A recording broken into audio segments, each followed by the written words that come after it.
Mishmash! Kitbash Corner!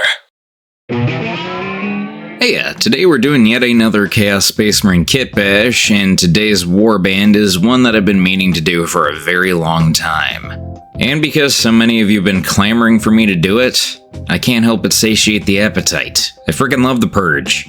A big reason I've always liked these guys is that, though they are a specifically aligned Chaos warband, they don't really look like Plague Marines, which is something that I've always found interesting. While I do like having specific models designed for the various Chaos-aligned Chaos Marines, I've always kind of enjoyed it when Chaos warbands that worship specific gods don't exactly look like a typical Rubric Marine or a Khorne Berserker. It's kind of a rarity nowadays, but I think that's why I'm excited to work on this project today. But before we get into all that good stuff, make sure to leave a like, comment, and subscribe, share with a friend, and if you really dig it, consider becoming a channel member. For just $3 a month, you get to see my videos early, and for $5, you get access to a weekly Q&A stream, in which I'll showcase your models. You also get access to exclusive roles and channels within the Mishmash Discord, and above everything else, it just really helps me out. Just want to say a huge thank you to my channel members. You guys are amazing. And if you want to help the channel even further, as well as help yourself to amazing hobby products and miniatures that I personally approve of, you can use my affiliate links in the description as well as their respective codes to save on your purchase. But enough of the promotional stuff, I think it's about time we talk about the the Purge.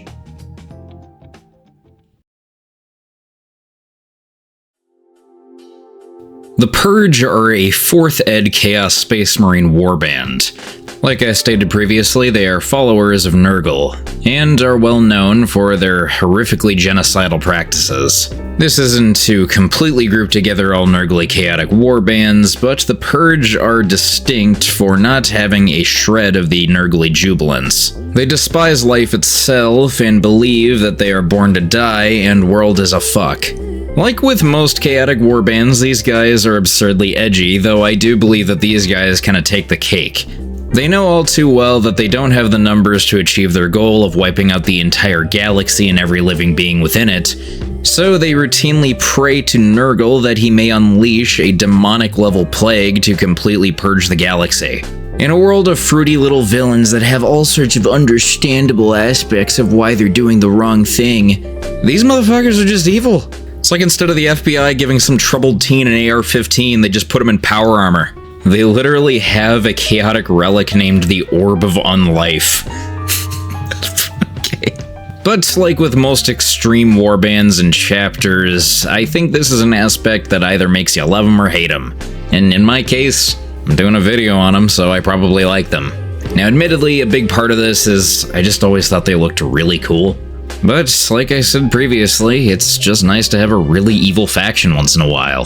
There is not a shred of morality to these guys. They believe that the galaxy itself is hopelessly corrupt, and death is the only way to cleanse the galaxy of said corruption. As you can probably guess by this point, they view themselves as the arbiters of death itself, while completely and utterly perverting the idea of what death is.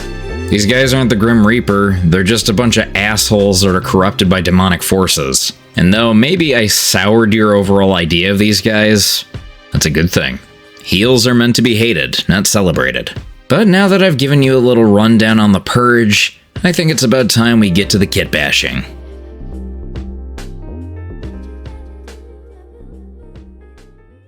To begin kit bashing the model, I decided to use one of my older Chaos Space Marine bodies, of which I admittedly stripped rather poorly.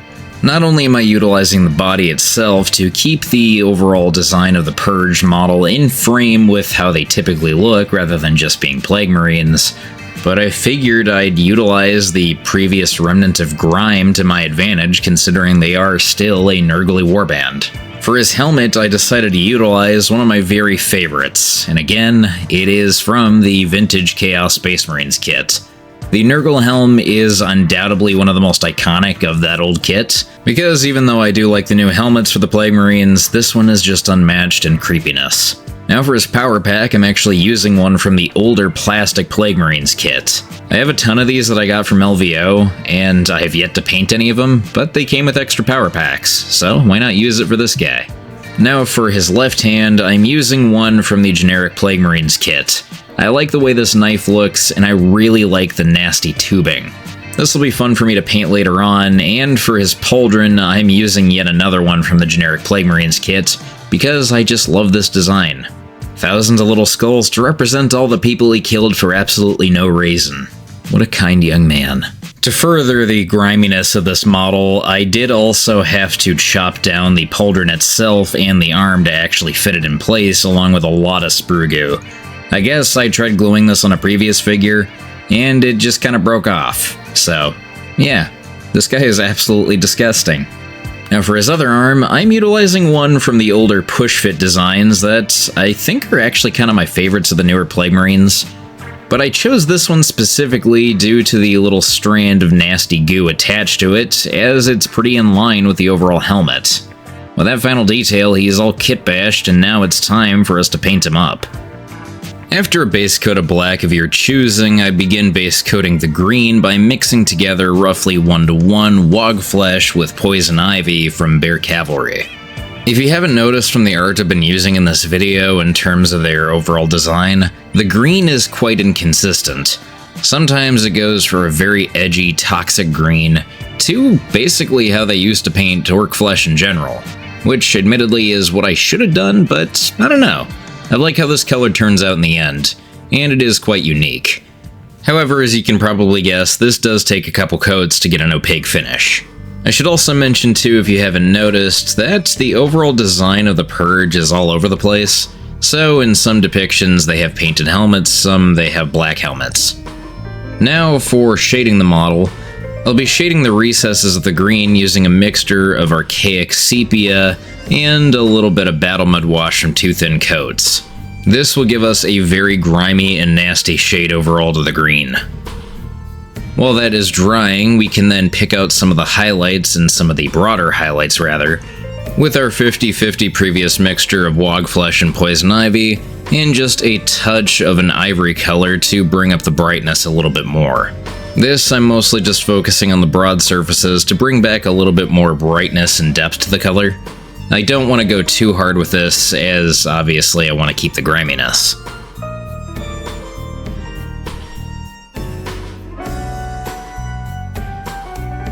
Now for all the metallics on the model, I'll be first painting them using some dark silver, but I would mix in just a little bit of a rusty color in with the dark silver to create, well, a rusty look.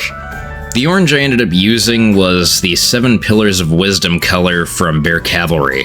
If you want to keep these colors in with the overall scheme to contrast with the green better, that would look really cool. But dry brushing over this is the overall goal. Next, to undertone the skulls and any leathers on the armor, I decided to use some warm brown from Acryl. I then highlight the black using a mixture of white with just a little bit of rubber black. However, I found these highlights to be a little much.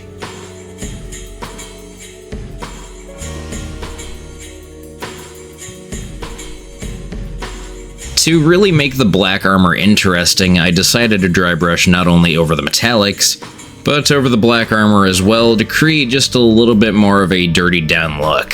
Next, for the nasty flesh tube, I used a little bit of dark warm flesh mixed with a good amount of trooper white from 2 thin coats. This creates a wonderful pale color.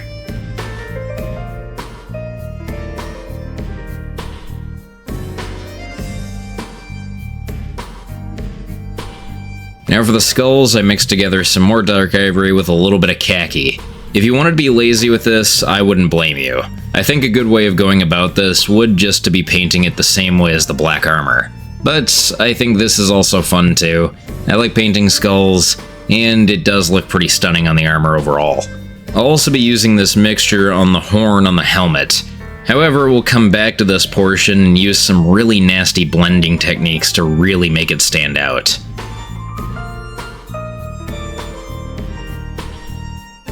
But to shade this first, I used the previous mixture of archaic sepia and a little bit of battle mud wash. You can also use this on any of the straps if you wish to. You can afford to get kinda lazy with these types of models, mostly because Nurgly stuff is pretty neglected, so if it doesn't have as many highlights, it actually kinda works to the effect of the model.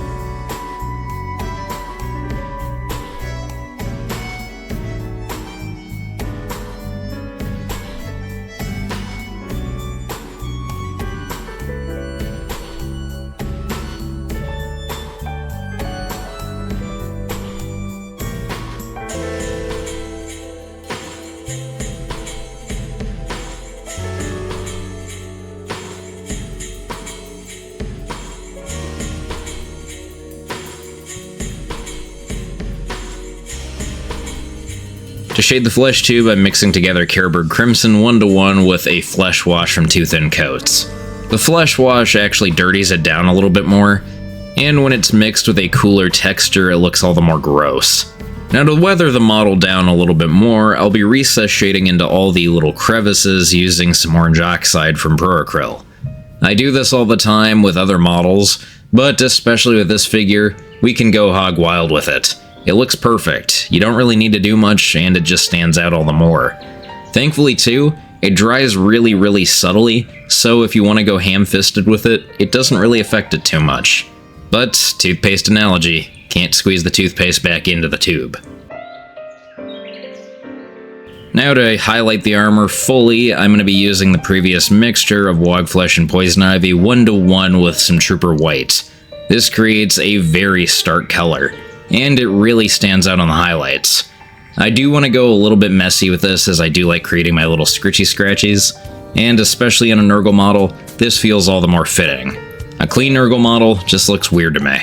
I'll also make sure to create all sorts of little dents and divots using the paint by itself so I can fill it in to make even more interesting chips.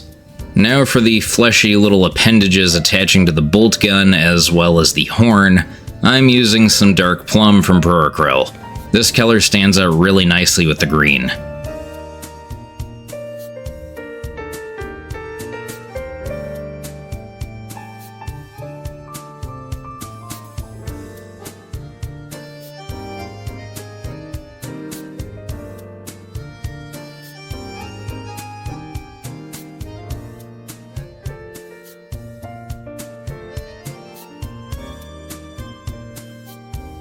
Once we've painted that, we can now paint the eyes using a little bit of Mephiston Red. Classic color, great red, and if you want to paint the yellow, that's cool, but I like how the red stands out better. I then shade the eyes using a little bit of Oblivion Blackwash, and I really don't want this to pool too much because already it's a little grimy with the details.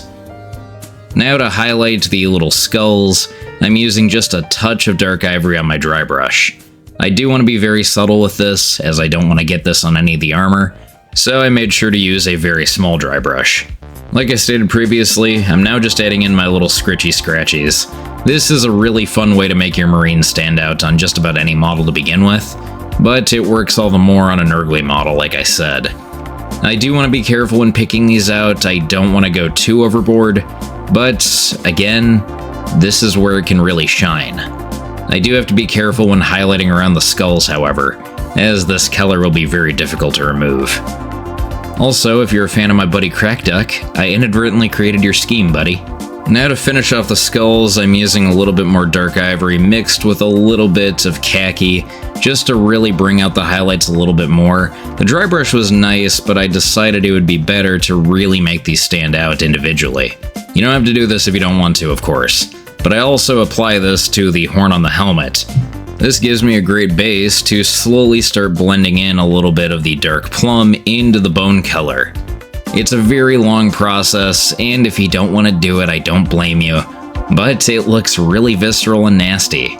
Applying it in thin layers and applying it in thicker layers around the portions of which these tendrils, or I guess fleshy tendons, attach to, the fleshy color really stands out from the green, and though I usually try to go for a more rotted look with my Death Guard Marines, I think this works quite well. Once I was happy with the colors, I'd go back to the eyes, using a little bit of Wild Rider Red for the first highlight, and to finish it off, I'd use a little bit of Fire Dragon Bright, as well as a nice white dot to completely finish off the eyes. This is definitely a lot of work for eyes, yes, but I think it's easier to paint these than just about any others. They stand perfectly in frame, and it's just really satisfying, and you can't tell me it doesn't look cool. But as one final detail, I'd begin picking out all the little scratches I made previously, and I'd be filling them in using a little bit of Dryad bark. You have to fill these in directly. Leaving more of the Dryad bark than the actual color is not going to work out too well, but I promise you, doing this is just like magic. It just kind of makes your Marines look better in my opinion. With that final detail, our Purge Marine is complete, and I have to say I think I outdid myself with this scheme. I often talk about how much I love painting Death Guard, but a big reason is I do pride myself on my ability to weather things, and this is where I can really stand out and show off my talents. Mind you, I don't think it's a masterpiece by any means, but I'm quite happy with it considering that I was on the clock with this one. I have so many more Marines to paint for the Bad Ab War video that, painting other Marines has been kind of a struggle. But even with those hurdles, I managed to make something I like, and I hope you liked it too. And if you're painting so many Loyalist Marines, it's fun to paint chaotic stuff. I actually have a ton of pre-Kitbash stuff that I do plan on making into more content just like this. And if you have any more ideas for warbands that you want to see painted, let me know in the comments. There's a ton that I already have on the docket, but perception is definitely ideal when picking out which ones I should work on first. And I don't think I need to prattle on how engagement really helps out my videos. So doubly so, if you enjoyed yourself, make sure to leave a like, comment, and subscribe, share with a friend, and remember to mishmash, kitbash, and paint some fantastic miniatures. And you're gonna, I promise. See ya.